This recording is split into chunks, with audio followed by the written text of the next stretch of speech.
அண்ணாச்சிட்ட தான் கேட்கணும் யார் பேசுனாங்க, யாராச்சும் பேரை சொன்னாரா? ஏதாச்சும் அண்ணாச்சி ஏதோ வழி தவறி போயிருக்காரு, திரும்ப வந்துடுவார். நம்ம அம்மா கட்சி, அம்மாவுடைய ஆத்மா நிச்சயமாக இப்போ பிரிஞ்சு சென்றவங்களாம் உறுதியாக ஒன்றா இணைவாங்க. ஒன்றா இணைஞ்சு அம்மாவுடைய அரசு தொடர்ந்து நடக்கும். அதில் மாற்று கருத்து எதுவும் இல்லை தம்பி. நீங்கள் மற்றதை பற்றி இது ஒன்றும் கேட்கவே வேண்டியதில்லை. அவங்கவுங்க அடையாளம் தான், ஏதாச்சும் ஒன்று சொல்லணுன்றக்காக பேசுகிறது. நாங்கள் ஆளுங்கட்சியாக இருக்கோம், அம்மாவுடைய அரசை வழி நடத்தி கொண்டு இருக்கிறோம். இப்போ நீங்கள் பார்க்குறீங்க, எளிமையாக நாங்கள் தான் இருக்கோம், எளிமையாக போகிறோம். உங்களோட எளிமையாக இன்றைக்கி முதலமைச்சர் எடப்பாடியை பொறுத்தளவு உடனே போய் பார்க்கலாம், யார் வேணாலும் போய் பார்க்கலாம், சாதாரண பிரஜை கூட போய் பார்க்கலாம். அப்படிப்பட்ட ஒரு முதலமைச்சர் தமிழ்நாடு கண்டிருக்கு.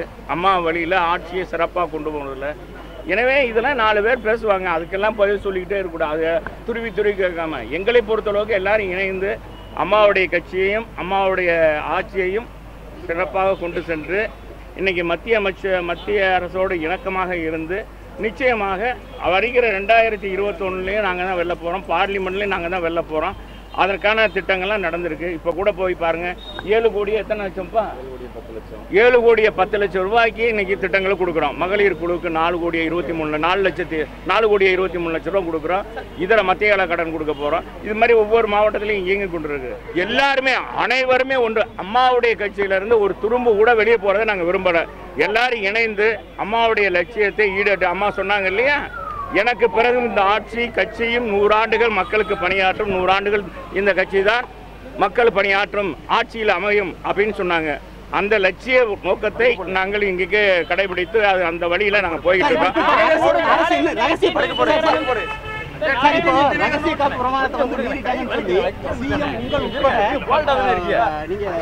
வழக்கு எனக்கு இந்த நோட்டீஸ் நீங்க சொல்லியிருக்கீங்க, பத்திரிகையில் வந்திருக்கு. அந்த நோட்டீஸ் வரட்டும். வழக்கு உயர் நீதிமன்றத்தில் இருக்கு. அதை பற்றி நம்ம பேசுவோம். சரியா? அதை வந்த பிறகு அதான் தம்பி, அது வரட்டும். இன்னும் எனக்கு வரல. நான் நேற்று சொன்னாங்க, நேற்று தான் வந்திருக்குன்னு சொல்றாங்க. இப்போதான் நீங்க பத்திரிகையிலையும் பேப்பர்லையும் பார்த்து இன்னைக்கு கூட பார்த்தேன். வந்த பிறகு அது குறித்து நிச்சயமாக முதலமைச்சரோட கலந்து பேசி அது என்னன்னு இது பார்ப்போம். நிச்சயமாக அது என்னன்னா, எதுவுமே உயர் நீதிமன்றத்தில் வழக்கு ஒரு நீதிமன்றத்தில் இருக்கும்போது அதை பற்றி விரிவாக விளக்குவது சரியானது அல்ல.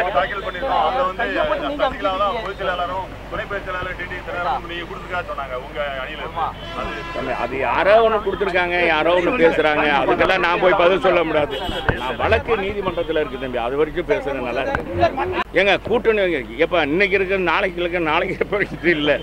ஏன் தம்பி என்னைக்கோ வர்றதுக்கு இன்னைக்கே நம்ம இப்போ நல்லதாக நம்ம மக்களுக்கு நல்ல பணியாற்ற இருக்கும் தொட்டிக்கும் நம்ம அந்த மண்ணில் நடமாடு வரை மக்கள் பணிக்கு நாங்கள் முக்கியத்துவம் கொடுத்து சிறப்பாக செயல்படுவோம். நான் தான் சொன்னல, எங்கள் முதலமைச்சரே எளிமையாக இருக்கும்போது எங்கள் முதலமைச்சருக்காக நாங்கள் மற்ற மந்திரி எவ்வளோ எளிமையாக இருக்கணுன்ற அடிப்படையில் நாங்கள் போய்கிட்டு இருக்கோம். இதெல்லாம் நடைமுறையில் நம்ம பார்க்காத பழக்கம் இல்லை, கண்டு வர்றது. எனவே எங்களை அம்மா கொடுத்துருக்க வழிகாட்டின்படி நாங்கள் நடந்துகிட்டு இருக்கோம்.